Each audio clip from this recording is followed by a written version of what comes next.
Hello and welcome to part 2 of my look at Allée Couverte tombs. Today we've come a little bit south of where we were into Morbihan, and we're looking at the Allée Couverte du Kurganfurth, which is just a short distance outside the little market town of Lochmine in central Brittany. Unlike the Allée Couverte tombs we looked at in our first video, this is a type that appears to have had its entrance in the end rather than on the side like the lateral entrance tombs. It could be this is a style that was developed within Brittany rather than a style that was adopted from elsewhere like the lateral entrance graves. This tomb is aligned pretty much north-south, and it seems that the entrance was in the southern end. It's very unusual to find entrances in the northern end of these tombs, or indeed any of the older tombs that you find in Brittany. But there's something very special about this particular tomb, and it's at the left-hand end. We'll go and have a look at that. Now what you'll notice with the stone just to my right here is that it's of a much more regular shape than all the other stones in the monument. So it seems to have been worked with a great deal more precision. And it's actually located behind the end stone of the main chamber. So it seems that what we've got here is a second chamber at the back of the tomb, at the back of the monument. And where we find these, we often find that these chambers weren't accessible, they were sealed. So while the main body of the monument was designed to be accessible and in many cases was in use for many hundreds of years, with human remains being placed inside and removed and back inside again, these chambers at the end seem to have had a completely different purpose. But there's something even more fascinating about that particular stone. What's most striking about this stone is not just that it's been more precisely worked, it's actually a different type of rock to these other stones behind me. And when you look closely at it, you find that it's actually pink granite. And the nearest outcrops of pink granite to here are on the northern coast in Côte d'Armor. So it seems this rock has been transported at least 120 kilometres, 130 kilometres, so somewhere between 60 and 70 miles to get to this point. Now the style of monument is one that appears to be more typical of Côte d'Armor. So the impression I have is that this monument was built by a group of people who had their origins in Côte d'Armor, near the pink granite coast. And when they moved into this part of Brittany, they brought a piece of home with them. Another remarkable feature of this monument is where they chose to build it. It's been built no more than 70 or 75 meters away from a much older burial monument, one that would maybe have been 2,000 years old when these people arrived. And we'll just go and have a quick look at that monument, which is of a type that we'll look at in another video. Tucked away in the trees, just on the other side of the road from the Allée Couverte du Kurganfurth, is this huge mound, which stands perhaps 5 meters high and has a diameter of somewhere between 30 and 40 meters.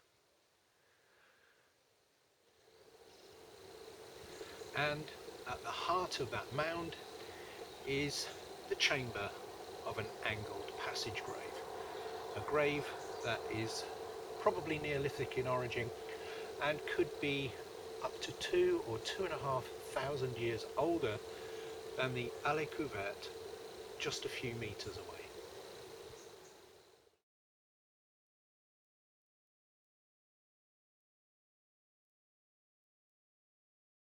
Now here at Kurgenfels, only one wall of that secret chamber at the end of the Allée Couverte remains.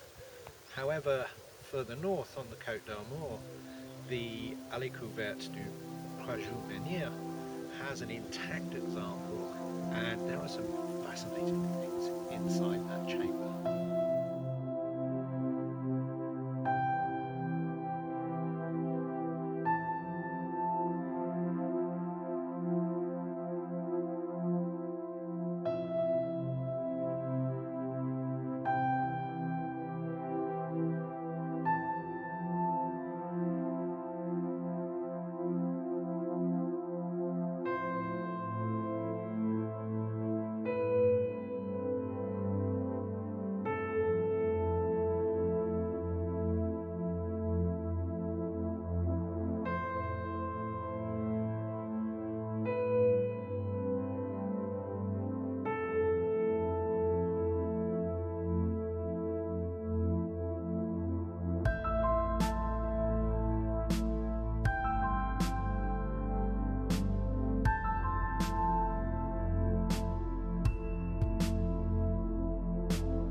Come to the village of Crach, which is right beside the river of the same name, not very far from Carnac, and I've come to have a look at a monument that's shown on the maps as an Allée Couverte.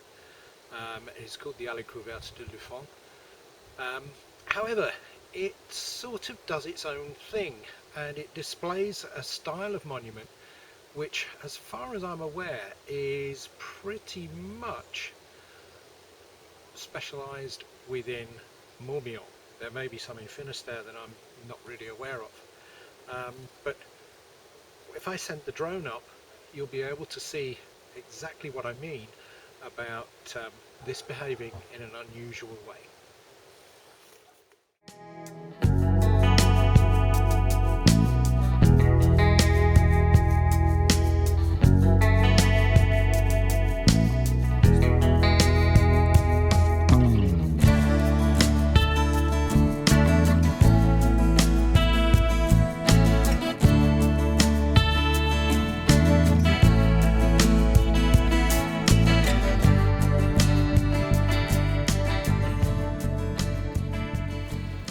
as you can see, this alley couverte doesn't go straight. It goes in at one angle and then turns a corner. Now what happens here is that the entrance behind me is aligned on the midwinter sunrise, and the angle that it turns is exactly the right angle to bring the rest of the passage into line with the midwinter sunset.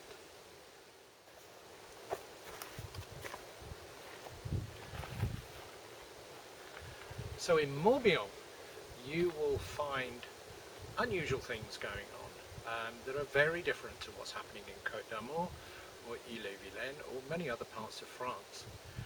And Morbihan is the home of these angled tombs, and also undoubtedly the home of the passage grave.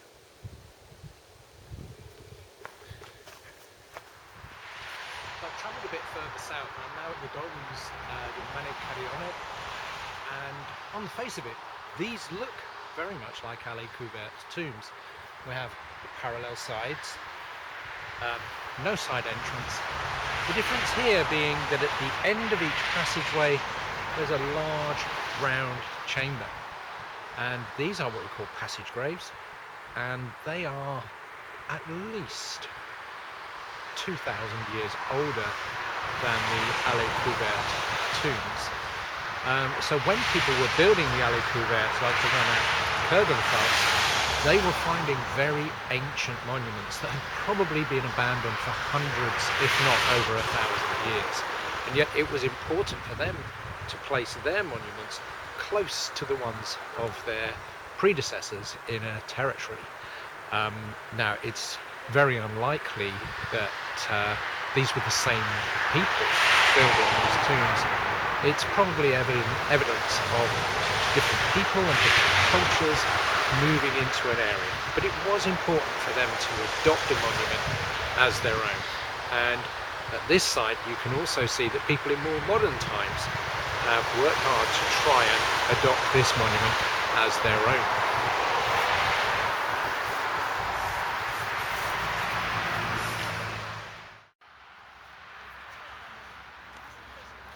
You can just about see in this light where somebody has carved a cross on this corner, perhaps in an attempt to Christianize what had been viewed as a pagan monument. If you enjoy what I'm showing you in these videos, don't forget to like and subscribe, which are around the screen somewhere, I never know where they are. Don't forget to leave your comments below. It's always great to hear from you. Any questions I'm happy to ask. If there's anything you'd like me to include in future videos, please just leave a comment below. Thank you very much.